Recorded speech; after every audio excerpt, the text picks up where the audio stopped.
right. Well, folks, you know you're in for a treat when you hear that tune because it's time for another edition of the Rec Poker Podcast. I'm your host, Jim Reid, Bluff Sterini in the home game. And I really got to start off by thanking our sponsors, the Running Aces Hotel, Racetrack, and Casino, and of course, website AMP.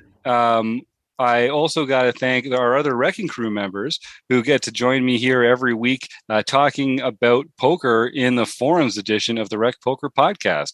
So, folks, why don't you just introduce yourselves to Rec Poker Nation here? Well, I'm Chris Jones. You can find me 5B5 on Twitter or 5x5 on the Poker Stars home game. And I'm John Somsky. I'm Poker Geek MN everywhere. I'm Rob Washam, and I'm Rabman50 just about everywhere. And we've also got Woody Adams in the house and John Crowell, as I'm very excited to have. And in a new step here in the forums edition of the podcast, we're actually bringing back a guest from the chats edition. We were chatting with Tommy Angelo a few weeks ago about his life in poker and what he's working on now. And we were having so much fun.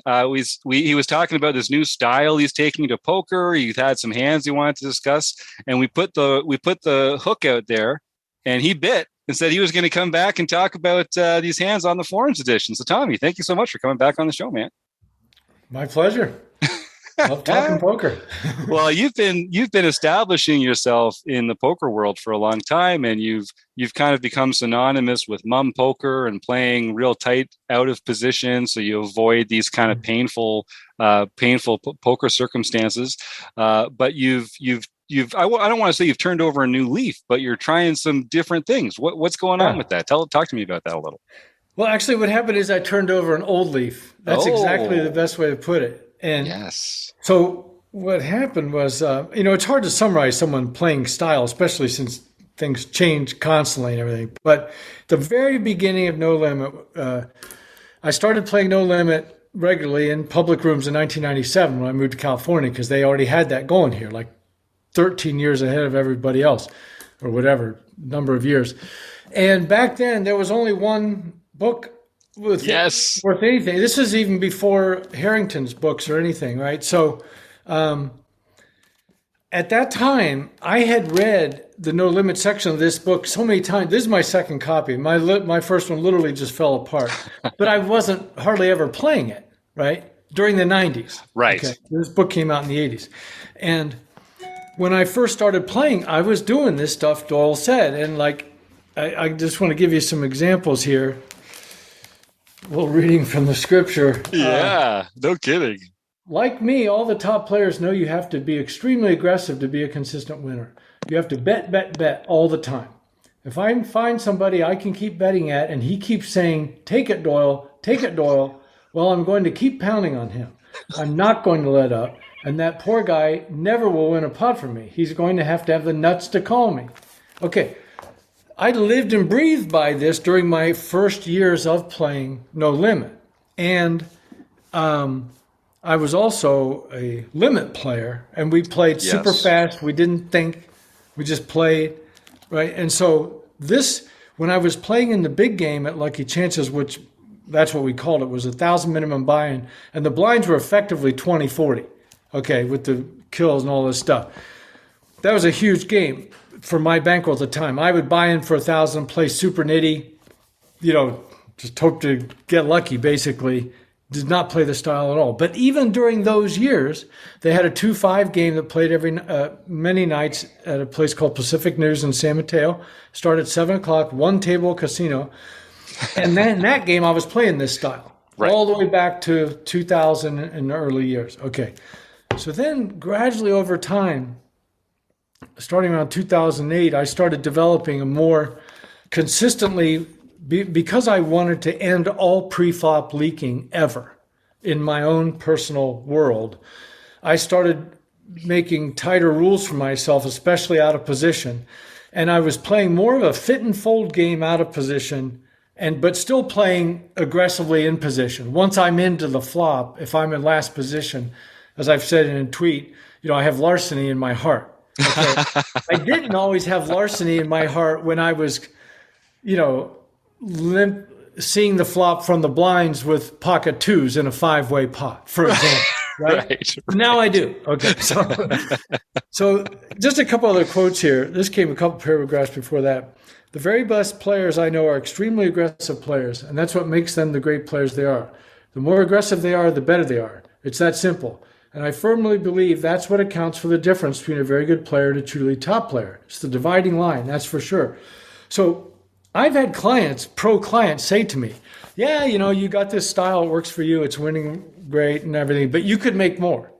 I mean, I've been coached by pros who have said, you could make more money. Yeah. If you would adapt some of those things. Let me finish my little readings from this so I can put it away. That arm's got to be okay? tired. That's a big one. Oh, yeah. Are we good on this? We're loving this. Words like reading from the scripture. Yeah, right. This is from early. It's amazing how good this still is. I haven't read it in so long, but I was just skimming it.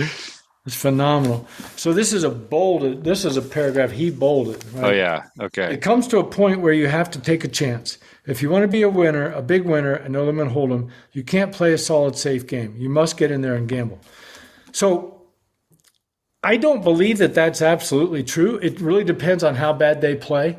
And I've been playing with enough bad players often enough or tilty enough that I could play a style where I was essentially waiting for the money to come to me.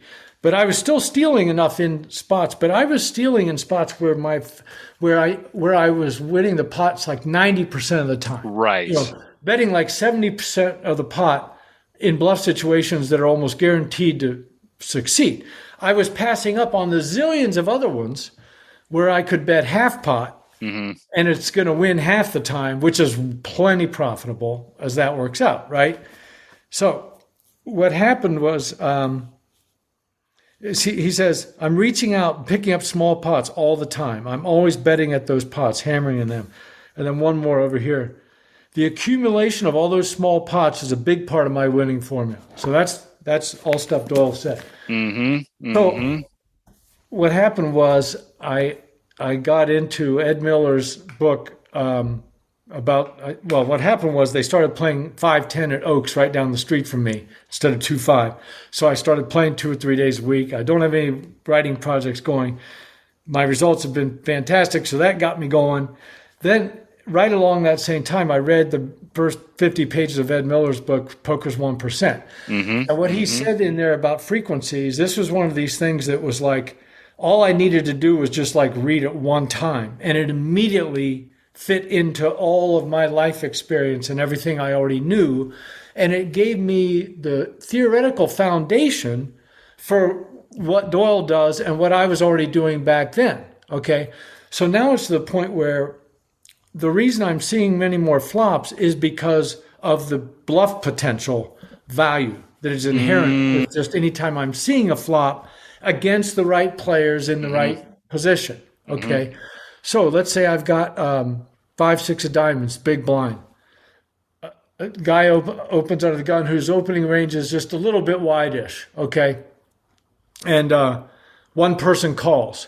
When I'm playing my lock solid game where I'm just waiting for it to come to me, this is an automatic fold. Okay. Before the flop. Now, if either of these players is bad at all, okay, and or they are fit and folders, and now I'm playing with a lot of these people enough to know who those are, I'm absolutely calling that flop. And if the board is dry at all, I'm betting 100% of the time. So if the board comes, and this is one of the hands I wrote down because it was just so funny. Board comes 10 deuce deuce. I've talked about this particular play before, but only I always give king 4-4. Board comes 10 deuce deuce rainbow. I bet the under the gun guy folds and the second guy calls, and then I muck before the next card came, okay? Which kind of blows their mind, and it's like that's the kind of fun shit that happens. So hold on. Let's just examine that for a second for our audience. I want to make sure people understand what's happening here. So what Tommy's saying is this play, because when it comes 10-2-2, because of just we're in the blind and they've got an open and a call, right? We make a bet, and if they continue, they're continuing with a part of their range that we're not going to win the hand against. And this was a profitable bluff. and Right. assuming that they're both going to fold at a certain frequency. Enough of the time, yeah. And the fact that they didn't, it's okay, it didn't work. We don't have to Right. feel bad that we didn't win the hand. We're not trying to win the hand. We were trying to make a Right. profitable bluff. And Right. it's going to work more than it doesn't. And this time it didn't. And I love that idea. But this guy calling in that situation, he's got a 10 or a deuce. He's got a 10. Yeah, exactly. Maybe a pocket pair. He could be peeling one off. But I don't want to hit a 4 or a 5 and accidentally get roped into something. Right. No, but it also has some metagame effect to do crazy shit like that. I bet it does. So, but the beauty of it is the fearlessness and painlessness that comes when you know you're making a percentage play.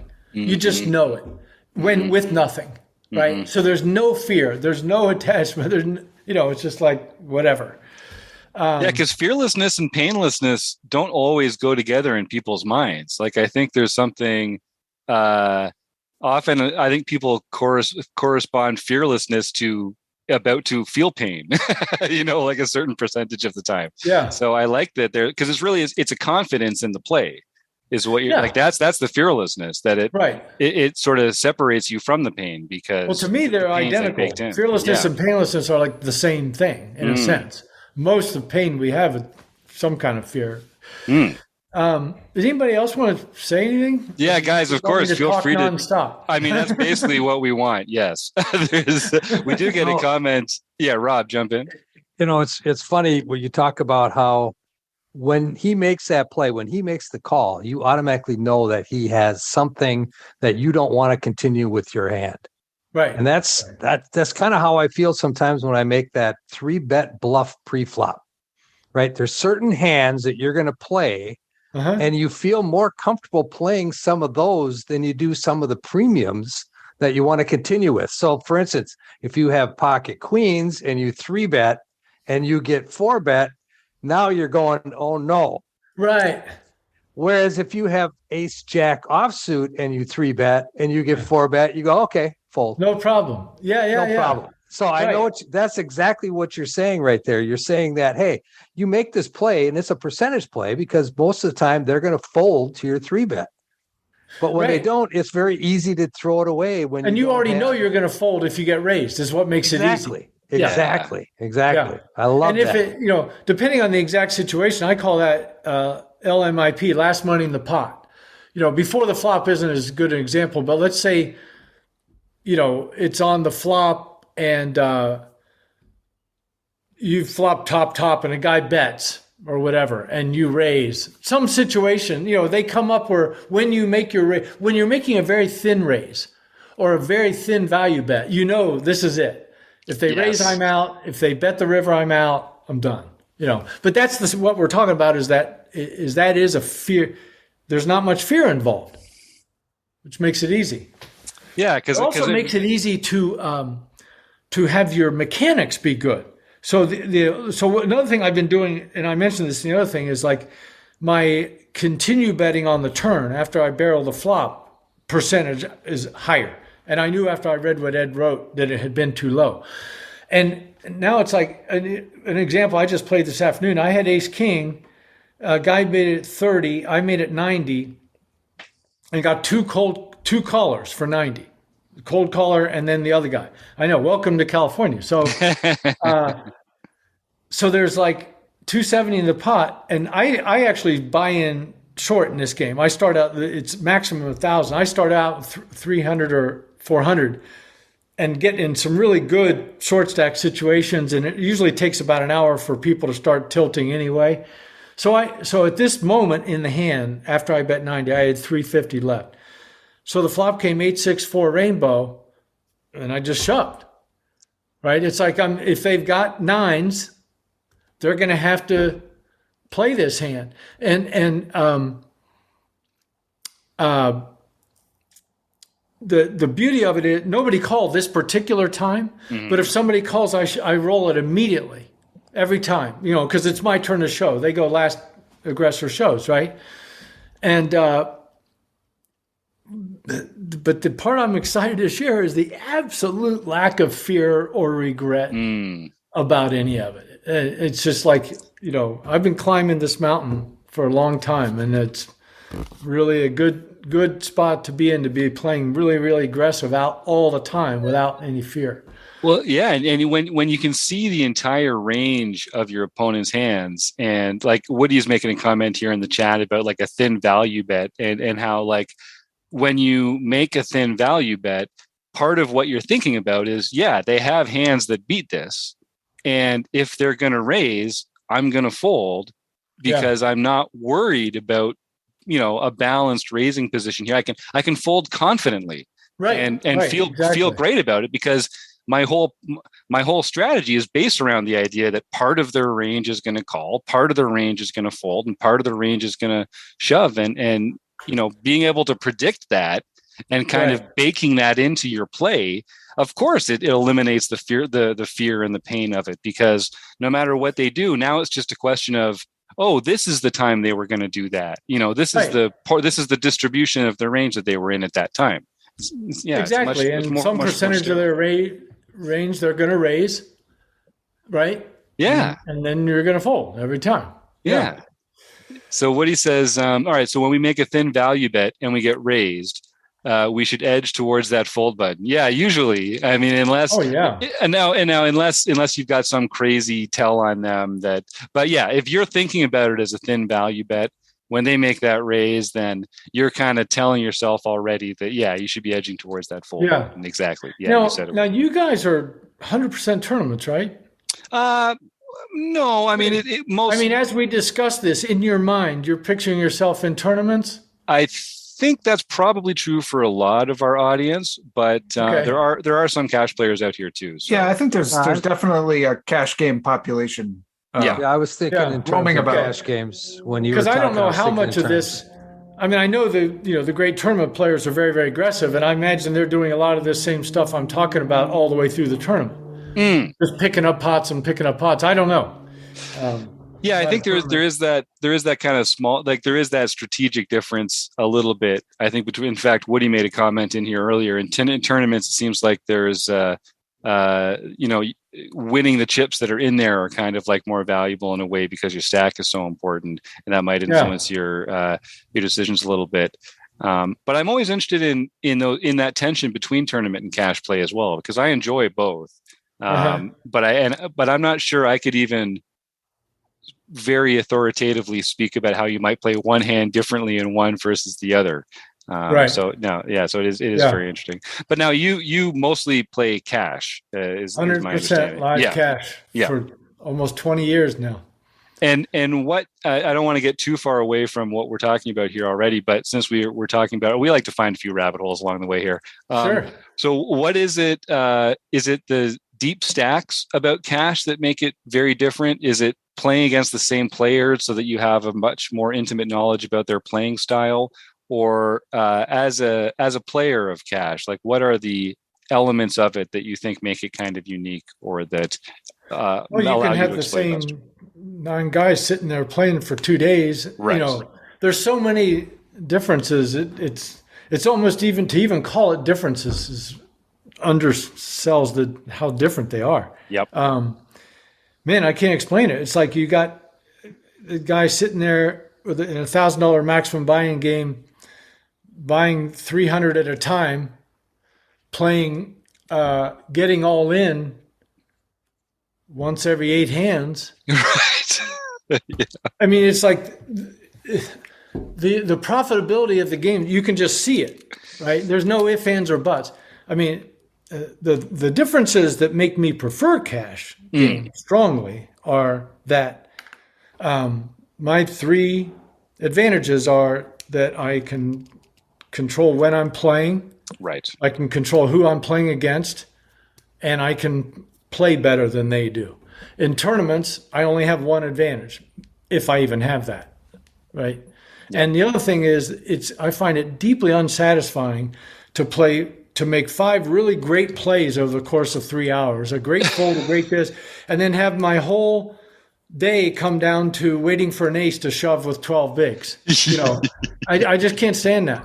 It's like I want my bad plays to immediately affect my net worth, and I want my good plays to immediately affect my net worth. Yeah. Rob, did you have something there? Well, I was just going to say I think he summed it up pretty well, but the main differences are, like he said, you're playing against the same players over and over and over again. And in a tournament, players are coming and going all the time.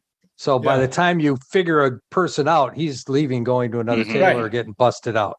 Whereas the cash game, you got those guys, so you can, when you can attack them and when they're weak and when they're not weak. Right, and exactly. And it's so much easier to extract value from them than it is in a tournament. And then the stack size. Stack size is changing, like you said, waiting for an ace when you got 12 big blinds so you can get it all in. Yeah. It's a totally different dynamic at that point. So yeah, stack sizes and the fact that you're playing everybody for hours and hours at a time. Yeah. Yeah, that I get frustrated that time sometimes too, Tommy, where I feel like I've been playing great poker for 8 hours and making good decisions, and then one bad beat, one hand where you got the wrong side of a flip, and then like it all kind of seems like it was for nothing. That is a little discouraging, I think, sometimes, the tournament player, for sure. And the thing for me is, like, in every place I've been, if there's a tournament going on, there's a cash game right next door. It's like I'd be in some tournament. I was like, why am I not over there with the 3 worst players in the room instead of playing with these tournament specialists? Well, we got a couple more questions here from Woody about cash play. And then you should let me know, Tommy, if we want to head into another episode afterwards or to talk a little more hand here. In the meantime, so Woody says, sometimes I see people move seats in a live cash game. Do we know why they do that? Usually it's about either getting close to someone or getting away from someone. Tommy, what's your take on that? Well, there's many, many reasons people prefer various seats for various reasons. But if I change seats with the intention for the purpose of making more money, it's very specifically to put a really tight telegrapher on my left and another one on the left. The 2 players on the left are the most important to me. And I'm already playing at Oaks often enough. The 1 seat is oftentimes my favorite seat. I can, for a number of reasons. And for whatever reason, tight regulars love the 2 and 3 seat. And it's like the other day we started a game and here it comes, like, I couldn't have scripted any better. They both buy in relatively small. They play super tight. They're right behind me. And so what that means is that on my button and on my cutoff and in the hijack, the 3 most important hands every round, if there's any live players in the game, whoever they are, I'm acting behind them on every street on all 3 of those hands. That's the main reason I want tight, predictable players on the left. Also, I get the button more often. I can be in the cutoff, the action's coming around, I looking over, I see this guy telegraphing, he's going to fold on the button, I know I've got the button. A lot of reasons to have tight players on the left. But like you said, a lot of people will change seats to sit behind a loose player. But it's still the same idea. You're trying to gain some kind of a better positional situation.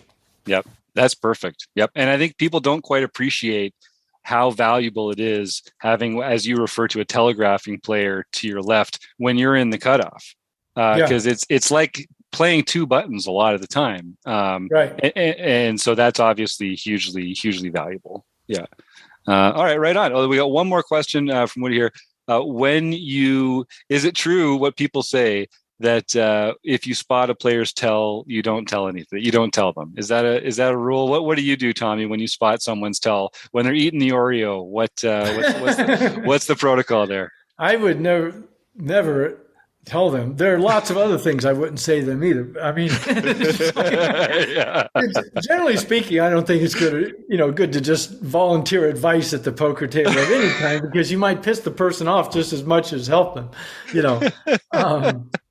But no, I wouldn't. I would definitely not tell Teddy KGB about his Oreo problem. There you go. I love it. Every time we talk about it, I want to go and rewatch that movie. It is a strong one. It's a strong. Maybe we'll go find some YouTube clips later.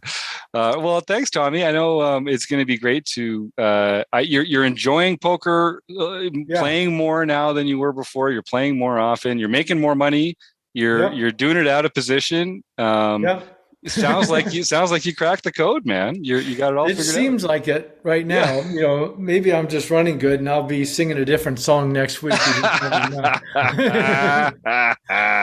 Well, is there another hand you want to talk about tonight, or do you want to save one for another episode? What's your preference? Well, I mean, if you want to do another episode now, that's fine. Yeah, I'd love that. Let's drag Tommy back into the booth for another week, folks. All right. Well, then, without any further ado, I will thank our wonderful sponsors, Running Aces Hotel, Racetrack, and Casino, and website AMP, and of course, John, Chris, Rob, Woody, and John. We got 2 Johns tonight. That's exciting. And Tommy Angelo for coming, and to you, the listeners, for being so much fun and for supporting us. Thank you so much.